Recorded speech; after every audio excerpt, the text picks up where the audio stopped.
Assalamualaikum warahmatullahi wabarakatuh. Jumpa lagi kita dalam pembelajaran IPS kali ini.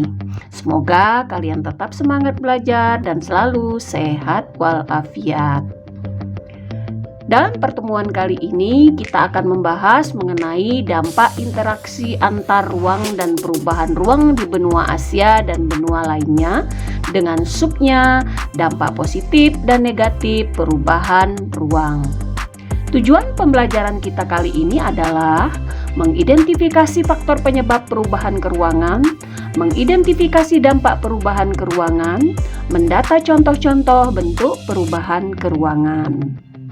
Interaksi antar benua dapat kita lihat salah satunya dalam bentuk kerjasama di berbagai bidang. Interaksi antar ruang yang sifatnya mendunia contohnya adalah Perserikatan Bangsa-Bangsa atau PBB. Selain PBB, ada juga yang namanya WTO, FAO, ECOSOC, dan UNDP. Interaksi antar ruang antar benua berpengaruh terhadap keberlangsungan kehidupan ekonomi, sosial budaya, politik, dan pendidikan. Dalam bidang ekonomi, interaksi antar ruang terjadi karena adanya kebutuhan, yang salah satunya adalah kebutuhan akan barang dan jasa yang tidak mampu diproduksi oleh suatu negara. Dapat kita lihat dengan adanya perdagangan internasional. Dalam bidang pendidikan, misalnya adanya pertukaran pelajar. Dalam bidang sosial budaya, adanya mobilitas penduduk antar negara. Dalam bidang politik, kehidupan politik suatu negara seringkali dipengaruhi oleh negara lain. Dalam bidang misalnya penyelesaian pertikaian antar negara oleh PBB. Faktor penyebab perubahan keruangan antara lain alam. Dapat menyebabkan perubahan ruang dan interaksi antar ruang diantaranya sumber daya alam, iklim, tanah, geologi, morfologi, flora, dan fauna. Perkembangan ilmu, pengetahuan, dan teknologi. Di Asia dan benua lainnya, perubahan ruang terlihat dari adanya alih fungsi lahan dari hutan menjadi pertanian dan pemukiman, serta dari pertanian menjadi perindustrian. Di Eropa, perubahan tersebut telah berlangsung lama dan meningkat saat revolusi industri. Akibatnya banyak terbentuk kota-kota dan meningkatkan jumlah penduduk yang tinggal di kota. Interaksi antar ruang tidak dapat dilepaskan dari industrialisasi dan urbanisasi. Meningkatnya industri di suatu wilayah berakibat pindahnya penduduk ke daerah tersebut. Para pendatang ini membuat faktor produksi meningkat di mana pekerja dibayar murah. Dampak interaksi antar ruang.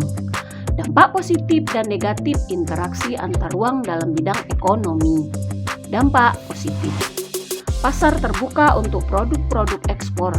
Kesempatan kerja di dalam maupun di luar negeri terbuka. Mudah mengakses modal dari luar negeri. Mudah berinvestasi ke luar negeri bagi investor dalam negeri. Mudah mendapatkan barang yang belum diproduksi di Indonesia. Kegiatan pariwisata akan meningkat. Sementara dampak negatif, masuknya tenaga kerja asing, hilangnya pasar produksi Indonesia karena kalah bersaing, usaha-usaha di Indonesia bangkrut karena banyaknya produk impor, rusaknya alam Indonesia karena peningkatan produksi yang tidak ramah lingkungan. Pengaruh perubahan ruang dan interaksi antar ruang di benua Asia dan benua lainnya. Pengaruh perubahan ruang. Perubahan ruang terbagi dua. 1. Faktor alam. 2. Faktor aktivitas manusia. Faktor alam seperti tsunami, banjir, gunung meletus, longsor, badai. Faktor aktivitas manusia seperti pemanfaatan alam secara eksploitatif, penggunaan lahan tidak seimbang. Kesimpulan, perubahan keruangan dapat terjadi akibat industrialisasi dan urbanisasi. Interaksi antar ruang memiliki pengaruh positif dan negatif. Tugas: temukan lagi apa saja yang termasuk pada dampak positif dan dampak negatif interaksi antar ruang antar benua. Demikianlah pembelajaran kita kali ini. Jangan lupa subscribe, like, dan komen. Selalu tetap semangat belajar dan tetap menjaga kesehatan.